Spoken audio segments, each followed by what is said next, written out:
ధూర్జటి మహాకవి రచించిన శ్రీకాళహస్తీశ్వర మహాత్మ్యము, శ్రీకాళహస్తీశ్వర శతకము అనే రెండు మహా గ్రంథాలలో ఈరోజు కాళహస్తీశ్వర శతకము నుండి ఒక పద్యాన్ని మీ ముందుకు తీసుకొచ్చే ప్రయత్నం చేస్తున్నాను. వినండి. అంతా మిథ్యతలంచి చూచిన నరుండట్లోటెరింగిన్, సదా కాంతల్ పుత్రులు నర్ధముల్ తనువు నిక్కంబంచు, మోహార్ణవ భ్రాంతించెంది జరించుగాని పరమార్థంబైన నీయందు తా చింతాకంతయు చింత నిల్పడుగదా శ్రీకాళహస్తీశ్వర. తా చింతాకంతయు చింత నిల్పడుగదా శ్రీకాళహస్తీశ్వర అంటున్నాడు ధూర్జటి. ఓ ఈశ్వర, ఆలోచించినచో ఈ జగత్తంతా మాయే కదా, జగన్మిథ్యే కదా.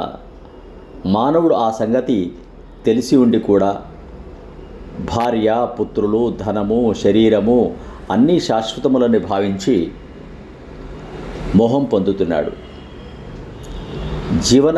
జీవనమునకు పరమార్థభూతుడవైన నిన్ను మనస్సులో ఒక్క నిమిషమైనను ధ్యానించడు కదా. ఎంత అజ్ఞానం స్వామి అని ఈ శ్లోకంలో, ఈ పద్యంలో ధూర్జటి పరితాపం చెందుతున్నాడు. ప్రతిరోజు ఎన్నో వందల మంది చనిపోతూ ఉండడాన్ని చూసినప్పటికి కూడా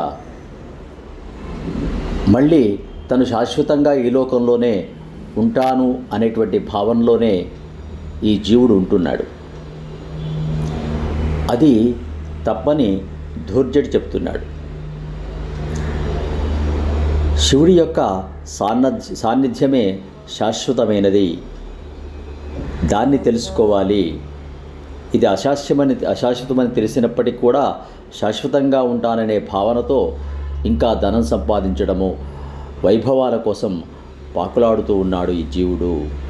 ఈ మిథ్య భ్రాంతి ఎప్పుడు ఈ జీవుడికి పోతుందో కదా అని ధూర్జటి పరితాపం చెందుతున్నాడు ఈ కాళహస్తీశ్వర శతకంలో. అంతా మిథ్య తలంచి చూచిన నరుండట్లోటెరింగిన్, సదా కాంతల్ పుత్రులు అర్థముల్ తనువు నిక్కంబంచు, మోహార్ణవ భ్రాంతించెంది చెరించుగాని పరమార్థంబైన నీయందు తా చింతాకంతయు చింత నిల్పడుగదా శ్రీకాళహస్తీశ్వర. ఓ శ్రీకాళహస్తీశ్వర. సబ్స్క్రైబ్ ఆచార్య శ్రీ శక్తి ఛానల్.